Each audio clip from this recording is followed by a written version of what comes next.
جو بھی میری پریشانی ہے، دشمنوں نے مجھے گھیر لیا، اور یہ بھی خدا کا بندہ کہتا ہے کہ مجھے ان سے بھی آزادی دے، چھٹکارا دے۔ تو خدا اپنے لوگوں کو ہر طرح سے محفوظ کرتا ہے۔ زبور 119 پڑھیں تو اس میں لکھا ہے اپنے کلام میں میری رہنمائی کر، کوئی بدکاری مجھ پر تسلط نہ پائے۔ اپنے کلام سے کیا کر، میری کیا کر، رہنمائی کر۔ جب خدا کے کلام سے ہماری رہنمائی ہوگی، اور خدا کا کلام ہر وقت ہماری رہنمائی کرتا ہے، خدا کا کلام ہمیں سکھاتا ہے، سمجھاتا ہے، خدا کا کلام ہمیں قوت اور دلیری دیتا ہے، خدا کا کلام ہمیں پاکیزگی کی طرف لے کر جاتا ہے، خدا کا کلام ہمیں ہر طرح کی بدی برائی سے بچاتا ہے۔ اور اسی لیے خدا کا بندہ یہ کہتا ہے اپنے کلام سے میری کیا کر، رہنمائی کر۔ جب خدا کے کلام سے رہنمائی ہوگی تو پھر ہم برے لوگوں سے بچ جائیں گے، بری سوسائٹی سے بھی بچ جائیں گے، ہر طرح کے برے لوگوں سے بچ جائیں گے، ہر طرح کے برے جو لوگ منصوبے باندھتے ہیں ہم ان سے بھی بچ جائیں گے۔ کیونکہ شریر جو ہے وہ ہمیشہ خدا کے لوگوں کو گرانے کی کوشش کرتا ہے، وہ کوشش کرتا ہے کہ جو خدا کے بندے بیٹے بیٹیاں ہیں یہ گر جائیں، یہ کسی نہ کسی مصیبت میں پھنس جائیں، لیکن خدا اپنے لوگوں کی مدد، رہنمائی اور حفاظت کرتا ہے۔ خدا کا بندہ اس لیے کہتا ہے اپنے کلام سے میری کیا کر، رہنمائی کر، کوئی بدکاری مجھ پر تسلط نہ پائے۔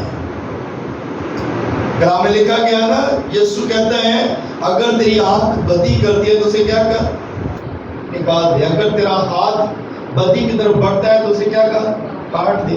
اگر تیرا پاؤں بدی کی طرف جاتا ہے تو اسے بھی کاٹ دے۔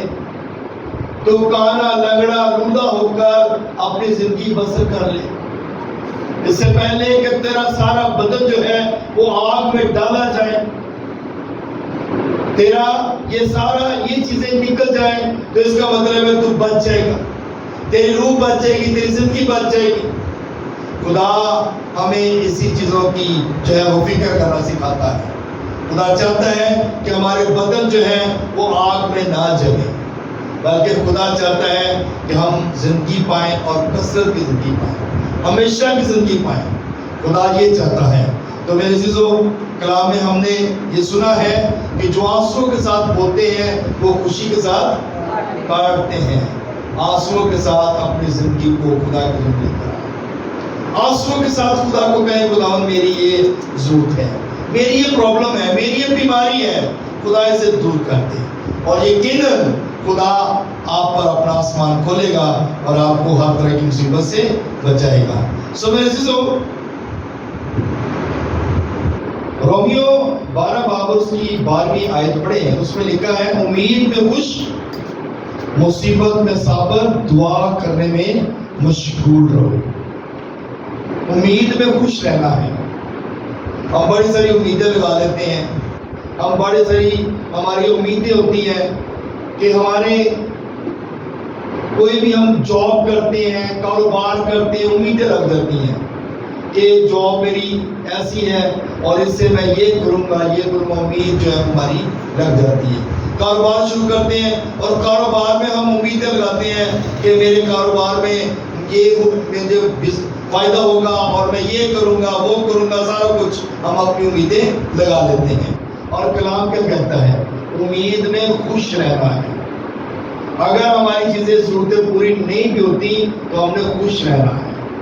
اگر ہماری وہ جو چیزیں ہم نے سوچی ہیں وہ اگر نہیں ہوتا تو ہم نے پھر بھی خوش رہنا ہے۔ اور کلام میں لکھا گیا مصیبت میں صابر رہو۔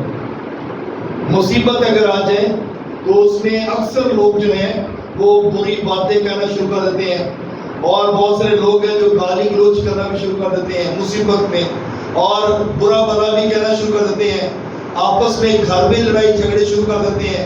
مصیبت جب آتی ہے تو ہم اس طرح کے جو ہے پرابلمز ہماری زندگی میں جب آتی ہے تو ہم یہ کام کرنا شروع کر دیتے ہیں۔ لیکن کلام کیا فرماتا ہے؟ کہتا ہے مصیبت میں صابر رہو۔ جس طرح ایوب کی زندگی آپ دیکھتے ہیں، ایوب کیسا شخص تھا، کس طرح کی مصیبت اس پر آئی، اور کلام میں لکھا ہے کہ اس کے مال مویشی سارا ختم ہو گیا، اس کے بچے جو تھے وہ مر گئے، اور اس کے جو جانور تھے وہ بھی لوگ لے گئے، ہر چیز ختم ہو گئی۔ اور جب نوکروں نے آ کے بتایا تو اس نے کچھ جو ہے خدا کے خلاف بری بات نہیں کہی، بلکہ اس نے کیا کہا؟ کلام میں لکھا ہے کہ اس نے اپنے کپڑوں کو چاک کیا اور کہا کہ اسی نے دیا، اسی نے لے لیا، اسی کا نام مبارک۔ اس میں اس نے کوئی خدا کے خلاف بری بات نہیں کہی۔ کلام میں یہ بات لکھی ہے۔ اس لیے مصیبت میں صابر رہنے کی ضرورت ہے۔ مصیبت آ جائے تو ہم نے صبر سے اس مصیبت کو جو ہے برداشت کرنا ہے۔ اگر ہم مصیبت میں صابر نہیں رہتے، ہمارے منہ سے غلط باتیں نکلتی ہیں، ہمارے منہ سے الٹی سیدھی باتیں نکلتی ہیں، تو اس کا مطلب ہے کہ ہم خدا کے پسندیدہ لوگ نہیں ہیں۔ جو خدا کے لوگ ہیں وہ مصیبت میں صابر رہتے ہیں۔ اور کیا لکھا؟ دعا کرنے میں مشغول رہو، دعا میں لگے رہنا ہے۔ ہم دیکھتے ہیں اعمال کی کتاب میں کہ جب یسوع مسیح آسمان پر اٹھائے گئے اور شاگرد کیا کر رہے تھے، اس کے بعد دعا کرنے میں مشغول تھے، انہوں نے دعا کرنا نہیں چھوڑی۔ یسوع چلے گئے لیکن انہوں نے اس کے بعد دعا کرنا شروع کی۔ یسوع نے کہا جب تک تمہیں قوت کا لباس نہ ملے گھر میں ٹھہرے رہنا۔ ہلیلویا۔ اس نے کہا جب تک تمہیں قوت کا لباس نہ ملے گھر میں ٹھہرے رہنا۔ اس نے یہ نہیں کہا کہ جا کے منادی کرنا شروع کر دینا۔ آج کل کیا کرتے ہیں لوگ؟ ٹیچنگ نہیں لیتے، پاسٹر نہیں بنتے پراپر طریقے سے بائبل کی تعلیم حاصل نہیں کرتے، اور کیا کرتے ہیں؟ بائبل اٹھاتے ہیں اور لوگوں کے گھروں میں چلے جاتے ہیں۔ اور سم ٹائم ایسا ہوتا ہے کہ بدروہیں جب ان کے گلے پڑ جاتی ہیں تو پھر ان کو بھاگنا پڑتا ہے۔ اور کلام یہ فرماتا ہے دعا کرنے میں مشغول رہو، اور یہ لکھا گیا کہ دعا کرنے میں سستی نہیں کرنی بلکہ دلیری کے ساتھ دعا کرنی ہے، اور اس وقت تک دعا کرنی ہے جب تک قوت کا لباس نہ مل جائے۔ جب قوت کا لباس آپ کے پاس ہوگا، جب روح القدس آپ کی زندگی کے اندر ہوگا، جب آپ پاک روح سے بھرے ہوئے ہوں گے، تو پھر آپ جو کچھ کہیں گے وہی ہو جائے گا۔ بیماروں کے سر پہ اگر آپ ہاتھ رکھیں گے تو بیمار شفا پائیں گے، بدبوؤں کو آپ چھڑکیں گے بدبوئیں نکل جائیں گی، اور خدا آپ کے ساتھ ہوگا۔ اور یہ سارا کام کیا کرنا ہے؟ کیسے کرنا ہے؟ دعا کرنے میں مشغول رہیں، روٹی توڑنے میں مشغول رہیں۔ اور شاگرد کیا کرتے تھے؟ روٹی توڑتے تھے اور دعا کرتے تھے، اور روٹی کھاتے وقت ایک دوسرے کا انتظار کرتے تھے۔ ہلیلویا، ہلیلویا۔ روٹی کھاتے وقت ایک دوسرے کا انتظار کرتے تھے تاکہ ہم سب مل کر کھانا کھائیں۔ آج کل تو گھر کے لوگ نہیں انتظار کرتے کسی کا، سب کہتے ہیں اپنی اپنی روٹی کھاؤ تو چھوڑو تو ٹھیک ہے، اپنا اپنا کام کرے بس ٹھیک ہے، کوئی کسی کا انتظار نہیں کرتا۔ لیکن شاگردوں نے یہ پیٹرن دیا کہ وہ کھانا کھاتے وقت ایک دوسرے کا انتظار کرتے تھے۔ اور ہمیں بھی کوئی ایک ٹائم تو کم سے کم فیملی بیٹھ کے کھانا کھائے مل کے، تاکہ جب آپ مل کے کھانا کھاتے ہیں، بیٹھ کے کھانا کھاتے ہیں، تو ضرور اس میں آپ کوئی نہ کوئی بات ڈسکس کرتے ہیں، اور گھر کی کوئی نہ کوئی پرابلم بھی آپ کے سامنے آتی ہے اور آپ اس کا بھی حل نکالتے ہیں۔ آمین، ہلیلویا۔ لوکا کی انجیل اس کا 11واں باب پڑھیں گے، جی پڑھیے گا ذرا، اور اس کی 28ویں آیت۔ لوکا 11 باب اور اس کی 28ویں آیت۔ یہ جب وہ یہ باتیں کہہ رہا تھا تو ایسا ہوا کہ بھیڑ میں سے ایک عورت نے پکار کر اس سے کہا، مبارک ہے وہ رحم جس میں تو رہا اور وہ چھاتیاں جو تو نے چوسی۔ اس نے کہا، ہاں، مگر یار زیادہ مبارک وہ ہیں جو خدا کا کلام سنتے اور اس پر عمل کرتے ہیں۔ آمین۔ اس نے کہا مبارک زیادہ وہ لوگ ہیں جو خدا کا کلام سنتے ہیں. ہلیلویا. یسوع کلام مقدس میں لکھا ہوا ہے کہ یسوع ہیکل میں کلام سنا رہے تھے اور باہر سے پیغام آیا کہ تیرے بھائی جو ہیں وہ تجھ سے ملنے آئے ہیں, تیرے بہن بھائی ملنے آئے ہیں. اور اس نے کیا کہا؟ میرے بہن بھائی وہ ہیں جو خدا کا کلام سنتے اور اس پر عمل کرتے ہیں. مبارک زیادہ وہ لوگ ہیں جو خدا کا کلام سنتے ہیں. یعنی کہ اس کا مطلب آپ مبارک لوگ ہیں کہ آپ خدا کا کلام سنتے ہیں, آپ خدا کے کلام کو اپنے دل میں رکھتے ہیں, آپ خدا کے کلام پر عمل کرتے ہیں, اور یہی کلام آپ کو زندگی دے گا. یہی کلام آپ کے لیے بابرکت ہے.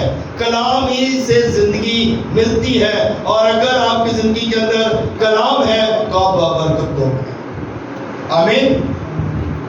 شاید گھر میں ہمیں وقت ملتا ہو یا نہ ملتا ہو, ہم شاید کلام پڑھتے ہوں یا نہ پڑھتے ہوں, لیکن آپ چرچ میں جب آتے ہیں تو ضرور ہے کہ آپ کلام سنتے, اور یہی کلام آپ کی راہ کے لیے روشنی اور قدموں کے لیے چراغ بنتا ہے. تیرا کلام میری راہ کے لیے روشنی اور قدموں کے لیے چراغ ہے. جب یہ کلام ہماری زندگی کے اندر ہے تو پھر ہماری راہیں بھی روشن ہیں اور ہماری زندگیوں کے اندر برکت ہے. آمین. ہلیلویا. یعقوب کا خط پڑھیں گے, اس کا پہلا باب 18 میں ہے. جی پڑھیے گا. اس نے اپنی مرضی سے ہمیں کلام حق کے وسیلہ سے پیدا کیا تاکہ اس کی مخلوقات میں سے ہم ایک طرح کے پہلے پھل ہوں. آمین. یعقوب کے خط میں یہ بات بتائے گی, اس نے اپنی مرضی سے ہمیں کلام حق کے وسیلہ سے پیدا کیا. خدا نے انسان کو اس لیے بنایا تاکہ وہ اس کے کلام کو لوگوں تک پہنچائے, اس کے کلام پر عمل کرے. لیکن انسان چونکہ مصروف ہو گیا, انسان بیزی ہو گیا اور خدا کے کلام سے ہٹ گیا, اور خدا کے کلام کی طرف توجہ کرنا کم کر دیا.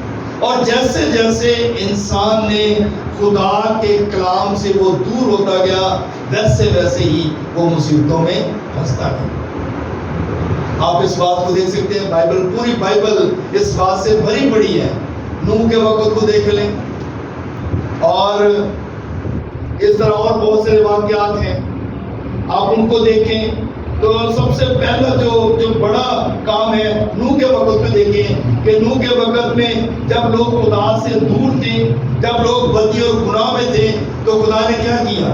خدا نے پانی بھیجا اور لوگوں کو پانی سے ہلاک کر دیا. تو میرے عزیزو, جب جیسے جیسے انسان خدا کے کلام سے دور ہوتا گیا وہ مصیبتوں میں پھنستا گیا. اور کلام یہی بتاتا ہے, اس نے اپنی مرضی سے ہمیں کلام حق کے وسیلہ سے پیدا کیا.